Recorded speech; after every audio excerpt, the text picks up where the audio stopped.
চাঁদা 1 পয়সা চাঁদা তো দিবই না।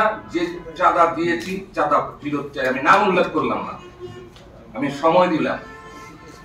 আমি শহীদ মিনারে যে লাল কার্ড দেখাবো, নারায়ণগঞ্জ শহর থেকে বের করে দিব।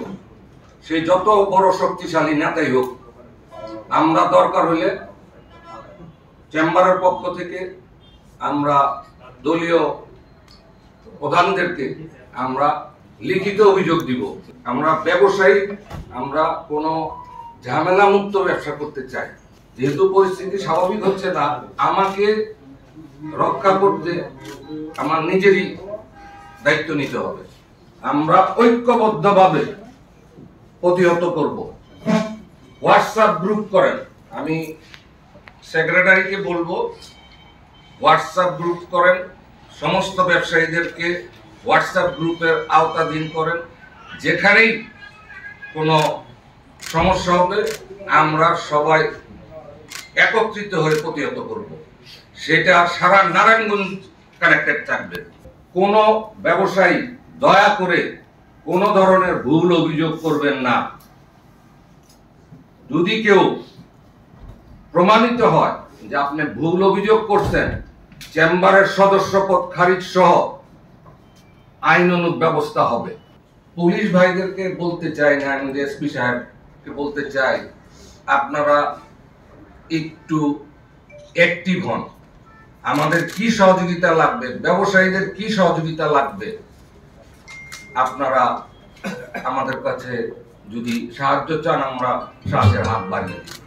চেম্বার অথবা আমি দাবি করব, এবং এটা আমার দাবি এরকম যে চেম্বার কোনোদিন না রাজনৈতিক ঢাল হিসেবে ব্যবহার হবে না। এটা একটা স্বতন্ত্র প্রতিষ্ঠান, শুধু ব্যবসায়ীদের স্বার্থ সংশ্লিষ্ট কাজের ভিতরেই থাকবে আশা করি। চঞ্চল সহ নারায়ণগঞ্জে যতগুলি হত্যা হয়েছে এবং বৈষম্য বিরোধী ছাত্র আন্দোলনে যতগুলি হত্যা হয়েছে সমস্ত হত্যার বিচার চাই। আমরা সমস্ত হত্যার বিচার চাই।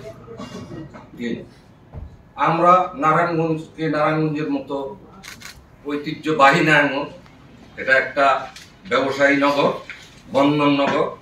আমাদের অতীত ইতিহাস আছে যে আমরা সবাই হিন্দু, মুসলমান, বৌদ্ধ, খ্রিস্টান ঐক্যবদ্ধভাবে আমরা সুসমাজে বসবাস করতাম। আমরা ওই সমাজে থাকতে চাই। আমাদেরকে মানুষ নারায়ণগঞ্জ শুনলে ভয় পায়, এরকম একটা পরিস্থিতি হয়েছে, করে দেওয়া হয়েছে না। আমরা নারায়ণগঞ্জের মানুষ,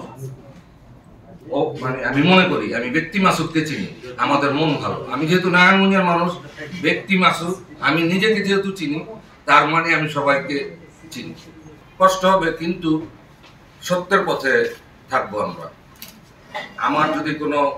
আমাদের পক্ষ থেকে যদি কোনো সহযোগিতা আপনাদের দরকার হয়, আমরা আপনাদের পাশে থাকবো, আপনারাও আমাদের পাশে থাকবেন।